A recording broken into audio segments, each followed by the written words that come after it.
बिस्मिल्लाहिर्रहमानिर्रहीम, अस्सलाम वालेकुम नाज़रीन। आप यूट्यूब चैनल देख रहे हैं, मैं इमरान खान हूँ और ये बड़ा अहम वीलॉग है। इसमें हम आपको तकाबली जायज़ा भी दिखा देते हैं। दोनों जलसों का इनकी तस्वीर और वीडियोस बहुत वायरल हो रही हैं। एक तो PMLN ने बहुत बड़ी गलती की कि उन्होंने इमरान खान के मुकाबले में जलसों का फ़ैसला किया। वो अपना फ़ैसला बदल भी रहे हैं कि जलसे आगे पीछे भी कर रहे हैं, बहुत कोशिश कर रहे हैं। पूरा रमज़ान उन्होंने तैयारियाँ की हैं, लेकिन उन्होंने जलसा करके बहुत बड़ी गलती कर दी इमरान खान के मुकाबले में। इमरान खान ने जलसा किया मियांवाली में, जबकि PMLN ने जलसा किया अटक में, फतेह जंग के इलाके में। मरीम नवाज़ वहाँ पे जलसा करने के लिए गई। पहले तो आप ज़रा मरीम नवाज़ के जलसे का कंटेंट भी आपको बता देता हूँ और फिर आप देख लें ज़रा ये फुटेजेस। बहुत सारी फुटेजेस ऐसी आ रही हैं जहाँ पे मरीम नवाज़ जिस वक्त बात कर रही हैं उस वक्त नौजवान अपने हाथों में मोबाइल फ़ोन लेकर उस जलसे में घूम फिर रहे हैं और साथ साथ वीडियो बना रहे हैं। बैकग्राउंड में मरीम नवाज़ की आवाज़ आ रही है, वो ख़ुद भी बात कर रहे हैं। तो ऐसी एडिटिंग नहीं हो सकती कि मरीम की डायरेक्ट जलसे में आवाज़ आ रही है, वो ख़ुद भी नौजवान बीच में बोल रहा है, साथ वो अपने मोबाइल से अपनी वीडियो भी बना रहा है। वीडियो बनाते हुए वो दिखा रहे हैं नौजवान के यहाँ पे 1,500 से 2,000 बंदा है, मैक्सिमम भी अगर बहुत ज़्यादा हो तो 2,000 से ज़्यादा बंदा पूरी की पूरी PMLN मिल के, उनकी इस वक्त सूबे में भी हुकूमत है, उनकी इस वक्त वफाक में भी हुकूमत है और वो बहुत ताकत में है। सारे के सारे महकमों को वो कंट्रोल कर रहे हैं। लेकिन इसके बावजूद एक इंतहाई मायूस कुन जलसा जिसको 4 बजे होना था और शाम के वक्त होना था, लोगों के जमा ना होने की वजह से उसको 5 बजे, 6 बजे, 7 बजे, 8 बजे, 9 बजे तक डिले किया गया। वजह यह है कि इस जलसे को इतना लंबा इसलिए लेकर गए कि लोग इकट्ठे नहीं हो रहे थे। बाद में रात के अंधेरे से फ़ायदा उठाने का फैसला किया गया, लेकिन ये रात के मनाजर भी आप देख लें और तस्वीर आप देख लें तो जलसा का लगभग खाली थी। फतेह जंग का जलसा फ्लॉप हो गया, उस पर PMLN को बहुत गुस्सा है। जिन लोगों ने यहाँ जलसे का मशवरा दिया था उनकी अब इंक्वायरी होगी और ये लंदन तक में, रायविंड में, हर जगह पे बेचैनी है कि इतनी बुरी तरह उनका, क्योंकि अब बयानिया कोई नहीं है ना। देखिए मरीम नवाज़ के पास माजी में एक बयानिया होता था, वोट को इज्जत दो। तो वो ये कहती थी कि वोट को इज्जत दो, हम एक जंग लड़ रहे हैं, हमारे साथ बड़ी ज्यादती हुई है, तो लोग निकल आते थे। कुछ उनकी बातचीत बन जाती थी, वो एक जलसे के अंदर लोगों को इकट्ठा करने में 10,000 15,000 वो कामयाब हो जाते थे। लेकिन जब से उनके पास कोई बयानिया नहीं है, जब से उन्होंने शब खून मारा पाकिस्तान के अंदर एक रजीम चेंज ऑपरेशन का हिस्सा बनकर, तब से लेकर अब तक लोग उनकी बात सुनने के लिए भी इकट्ठे नहीं हो रहे और बहुत पतली सूरत हाल है उनकी। तो जलसा उनका हो गया फ्लॉप।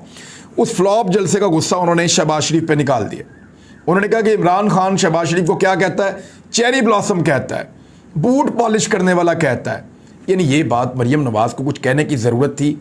अब ये क्लिप पूरे पाकिस्तान में वायरल हो गया है। ऐसा लगता है कि मरीम नवाज़ वक्तन फ़वक्तन शहबाज शरीफ साहब को टाइट करती रहती हैं। नवाज़ शरीफ साहब और मरीम नवाज़ को बहुत गुस्सा है कि शहबाज शरीफ साहब ने इस्टेब्लिशमेंट के साथ और गैर मुल्की ताकतों के साथ, जरदारी के साथ मिलकर ये डील क्यों की और क्यों इक़्तिदार में आ गए। उनकी सारी सियासत तबाह कर दी है। अब वो इस तरह के जुमले बोलकर शहबाज शरीफ पर अपनी खार निकालते हैं। नवाज शरीफ के वापस आने का रास्ता सही तरह अभी तक नहीं बना। मरीम नवाज़ अभी तक पाकिस्तान से बाहर जाने में नाकाम है। तो ये फ्रस्ट्रेशन जो है वो ऐसे ही निकलेगी। मरीम नवाज़ साहबा ने कुछ झूठ बोले हैं, वो मैं आपके सामने रख देता हूँ। सबसे पहले उन्होंने कहा कि 1 महीना भी नहीं हुआ शहबाज शरीफ साहब को आए हुए और आटा और चीनी सस्ते हो गए। तो मैं बता दूं कि आटा भी महंगा हुआ, 1100 से 1300 का हुआ, और चीनी भी महंगी हुई। और शहबाज शरीफ ने आते ही तीसरे दिन, इक़्तिदार में आते ही दूसरे या तीसरे दिन, उन्होंने 9 रुपये और बाद में 13 रुपये किलो चीनी महंगी कर दी। और चीनी पहले से बहुत महंगी बिक रही है जब से PMLN की हुकूमत या ये PDM की हुकूमत आई है। पहला तो ये झूठ पकड़ा गया। बिजली 3 मरतबा महंगी कर चुके हैं, पेट्रोल महंगा करने वाले हैं किसी भी वक्त, डॉलर की कीमत लगातार ऊपर की तरफ जा रही है, स्टॉक मार्केट के अंदर मंदी है, अद्वियात की कीमतें 20% बढ़ा चुके हैं। ये सारी कीमतें बढ़ी हैं। मरीम नवाज़ साहबा ने ये बात गलत की, गलत बयानी है, झूठ है। जो सरकारी इदारा है आदादोशुमार का, उसके मुताबिक 15% महंगाई में इजाफा हुआ है PMLN की हुकूमत आने के बाद से लेकर इस महीने में। एक तो ये है। दूसरा आप आ जाएं कि एक और झूठ बोला। उन्होंने कहा कि नवाज शरीफ और शाहिद खाकान अब्बासी 2 ऐसे वज़राए आज़म हैं जिन्होंने, जब वज़ारत उज़्मा से वो लोग हटे तो उन्होंने गाड़ी नहीं ली। यानी उन्होंने बुलेट प्रूफ गाड़ियाँ जो वज़राए आज़म को मिलती हैं वो लेने से इनकार कर दिया। इस पर उन्होंने ट्वीट भी किया और ये स्टेटमेंट भी दिया। लेकिन अब मैं आपको एक, चाहे आप इसका क्लिप देख लें, चाहे आप अखबारात की खबरें निकाल कर देख लें, मैं आपको क्लियरली बता देता हूं कि ये बिल्कुल एक सफ़ेद झूठ है। हकीकत क्या है? हकीकत ये है कि मरियम नवाज साहिबा से गाड़ी वापस ली गई थी। मरियम नवाज साहिबा से 4 जुलाई 2019 को गाड़ी बरामद की गई थी।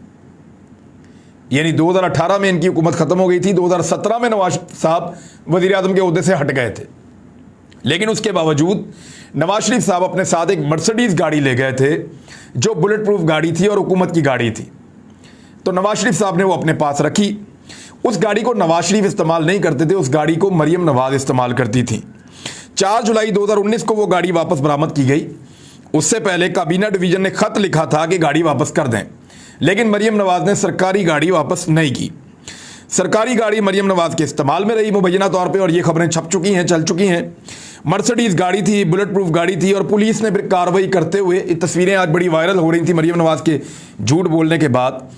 तो ये जो गाड़ी है ये पुलिस ने बरामद की थी, और इमरान खान साहब वो वज़ीर आज़म हैं जिन्होंने जो गाड़ी उनको वज़ीर आज़म के तौर पे, हर वज़ीर आज़म को एक बुलेट प्रूफ गाड़ी मिलती है जब वो वज़ारत उस्मा से हटते हैं, क्योंकि उनकी सिक्योरिटी का मामला होता है। तो इमरान खान साहब ने गाड़ी वापस कर दी, जबकि मरियम नवाज साहिबा से नवाज शरीफ के हटने के 2 साल के बाद, 2 साल से भी ज़्यादा अरसा गुजर गया था, उसके बाद जो है वो उनके ज़ेरे इस्तेमाल गाड़ी सरकारी अमला आया और पुलिस की निगरानी में लेकर वापस गया।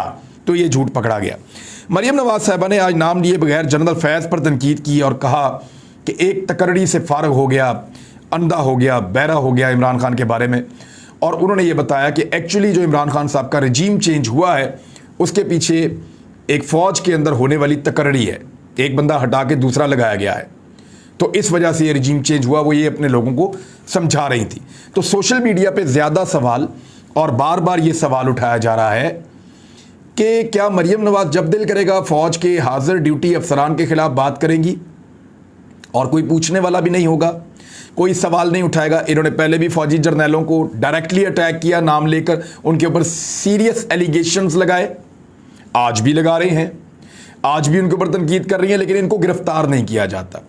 दूसरी तरफ पाकिस्तान तहरीक इंसाफ के या सोशल मीडिया के ऊपर जो आम एक्टिविस्ट हैं उनका ये कहना है कि गिरफ्तार किया जा रहा है, दहशतगर्दी के मुकदमे बनाए जा रहे हैं, ऐसे लोगों को जो ज़रा सी तनकीद नाम लिए बगैर भी करते हैं उनको भी उठा लिया जाता है।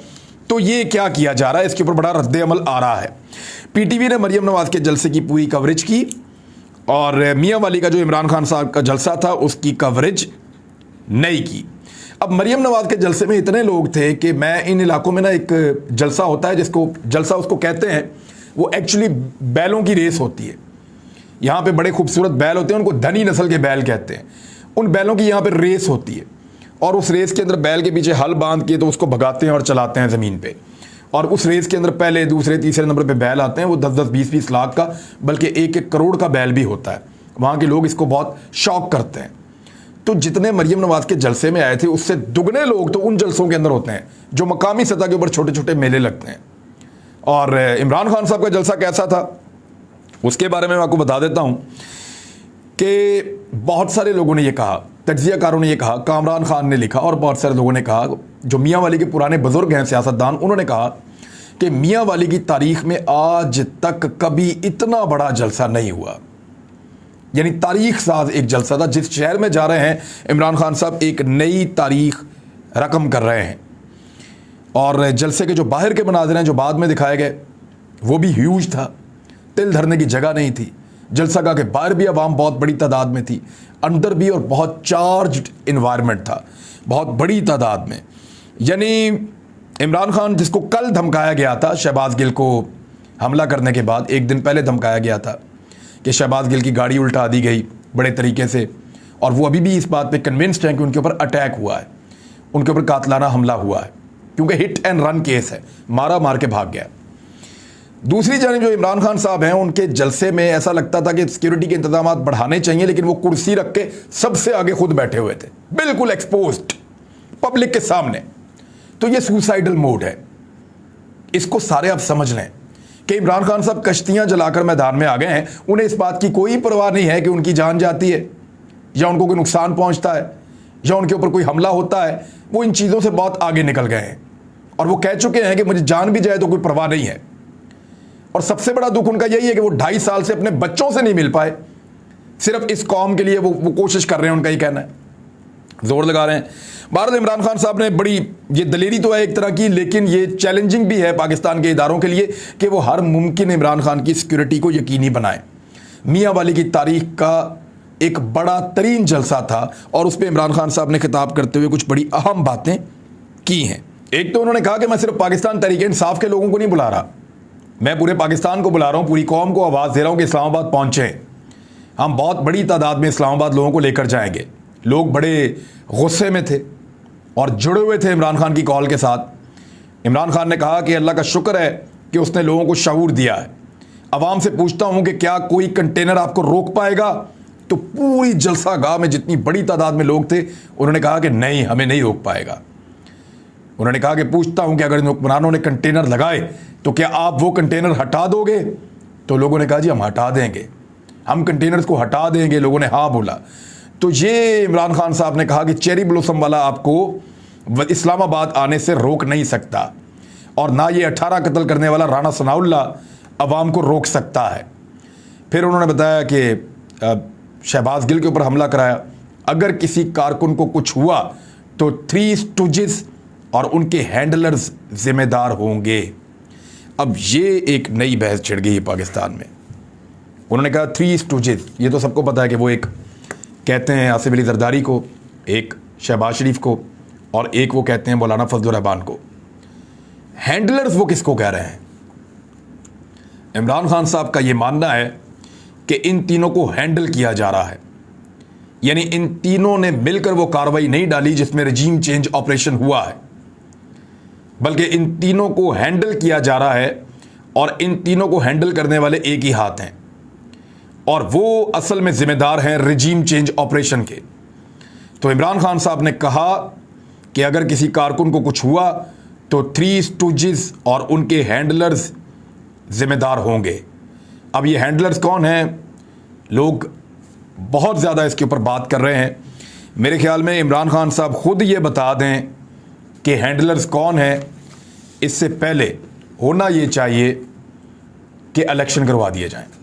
उस नहज पे इमरान खान को ना ले जाया जाए जहां पे जाके उनको ये बताना पड़े कि हैंडलर्स कौन हैं और उन्होंने कैसे इमरान खान की हुकूमत को गिराया और कौन कौन जिम्मेदार है, क्योंकि इमरान खान साहब बहुत कुछ जानते हैं।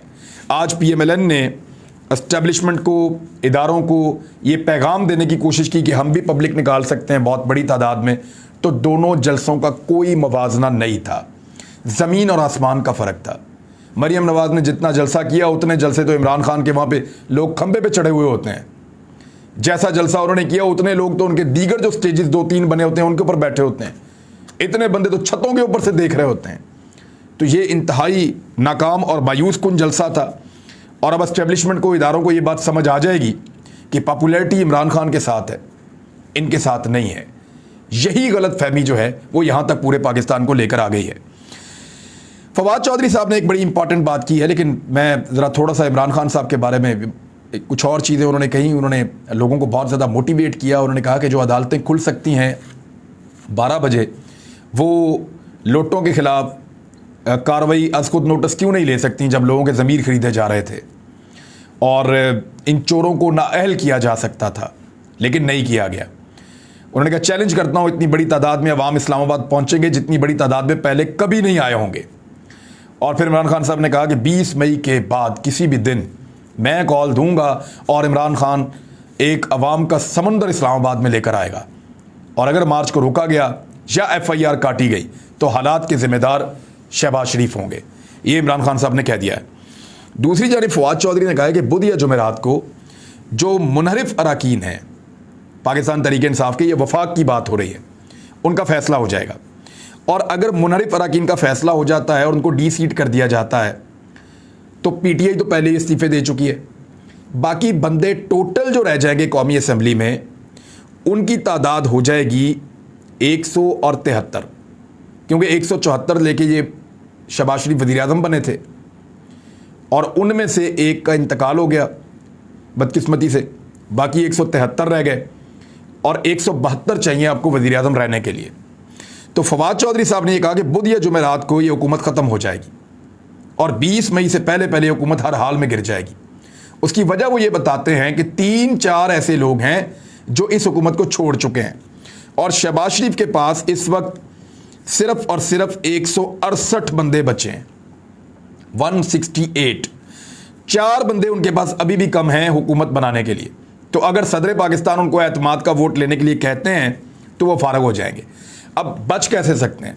अगर सदर पाकिस्तान शहबाज शरीफ को कहते हैं कि आप एतमाद का वोट लें और शहबाज शरीफ एतमाद का वोट लेने के लिए जाते हैं, तो ये जो मुनहरिफ अराकीन हैं इनमें से 4-6 बंदे जितनी ज़रूरत होगी वो शहबाज शरीफ के साथ खड़े होकर शहबाज शरीफ की हुकूमत को बचा लेंगे। लेकिन अगर इन मुनहरिफ अराकीन को इलेक्शन कमीशन इंसाफ करते हुए डी सीट कर देता है और ये सारे के सारे फारिग हो जाते हैं तो फिर क्या होगा? यानी उनके लिए बड़ा मसला है, या तो डी सीट होंगे, झूठ बोलेंगे तो ताहयात नाअहल हो जाएंगे, ये फिर हमेशा के लिए नाअहल भी हो सकते हैं झूठ बोलने पे, गलत बयानी करने पे, तो या फिर डी सीट होंगे। तो ये मुनहरिफ अराकीन अगर फारिग होते हैं तो बाकी रह गए 173, उनमें से चंद नाराज हैं। 168 फवाद चौधरी के बकौल शहबाज शरीफ के साथ हैं। तो ऐसी सूरत में जब ये मुनहरिफ अराकीन डी सीट हो जाए फिर शहबाज शरीफ नहीं बच सकते, फिर सिर्फ 2 बंदे बीच में से निकल जाए तो शहबाज शरीफ फारग है। 168 तो दूर की बात है, 171 भी हो तो फिर भी शहबाज शरीफ फारग है। तो उनका यह कहना है कि ये उड़ जाएंगे। दूसरी जानिब पंजाब में अभी तक इस बारे में फैसला नहीं हो रहा मुनहरिफ अराकीन के बारे में, और वो जिस वक्त फैसला हो गया तो हमजा शहबाज तो पहले ही अकलियत है, वो तो मुनहरिफ अराकीन के ज़रिए से वज़ीर आला पंजाब बने। अगर मुनहरिफ अराकीन वहाँ पे डी सीट हो जाते हैं, क्योंकि उन्होंने तो वोट डाल दिया पार्टी की हिदायत के खिलाफ, वो तो डेफिनेटली डी सीट हो जाएंगे। और वो जिस वक्त डी सीट होंगे वहीं पे हमजा शहबाज अकलियत, पीटीआई इस्तीफे दे या ना दे, अपने बंदे पायर रखे, हमजा शहबाज को बोले एतमाद का वोट लो गवर्नर वहाँ पे, और वो उसी वक्त फारग। तो बहुत बुरी तरह दोनों बाप बेटा इमरान खान के हाथों में फंस गए हैं। शिकंजा बहुत टाइट हो गया है और इमरान खान साहब उसको कसते चले जा रहे हैं। ये महीना और बजट, यानी बहुत ज़्यादा भी अगर कोई ड्रैग कर सकता है, इदारे जोर लगा सकते हैं तो बजट तक ले जा सकते हैं, उसके अलावा कुछ नहीं कर सकते। तो बस यही एक महीना है जिसके अंदर हर चीज़ तय हो जानी है। अब तक के लिए इतना ही। अपना ख्याल रखिए, अपने इस चैनल का भी। अल्लाह हाफ़िज़।